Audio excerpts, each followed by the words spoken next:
Hello Facebook বন্ধুরা, আসসালামু আলাইকুম। আশা করি আপনারা সবাই ভালো আছেন, আমিও ভালো আছি। সকালবেলা চলে আসছি খিলক্ষেত বনরূপা বিলাত ভাইয়ের ফ্যাক্টরিতে পাঞ্চ মেশিন কেনার জন্য। এর আগেও আমরা দুইটা মেশিন কিনেছি, ওটা হচ্ছে ইডিএফের জন্য, আর এটা কিনলাম হলো বাংলা কাজের জন্য থায়ের। কিভাবে পাঞ্চ মেশিন কাজ করে ভিডিও করে আপনাদের মাঝে শেয়ার করলাম। প্রথমে টপে এই ছোট ফুটার জন্য এইভাবে ঢুকাইতে হয়, তারপরে চাপ দিতে হয়। তারপরে হচ্ছে বড় ফুটার জন্য এইভাবে চাপ দিতে হয়। তারপরে ছোট ফুটার জন্য এইটা দিতে হয়, এটা হচ্ছে হুইলের জন্য, ফাঁক রাখার জন্য এখানে। তারপরে হচ্ছে এটা হলো হুইলের স্ক্রু এবং স্লাইডিংয়ের স্ক্রু।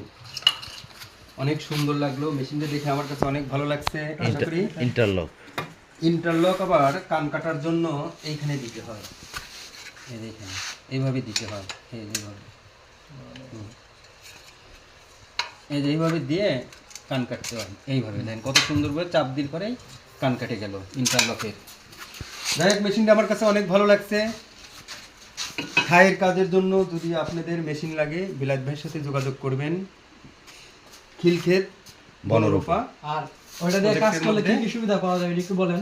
এটাতে কাজ করলে কাজের ফিনিশিং ভালো হয়, ফুটার সাইজটা সুন্দর হয়, ফিনিশিং হয়।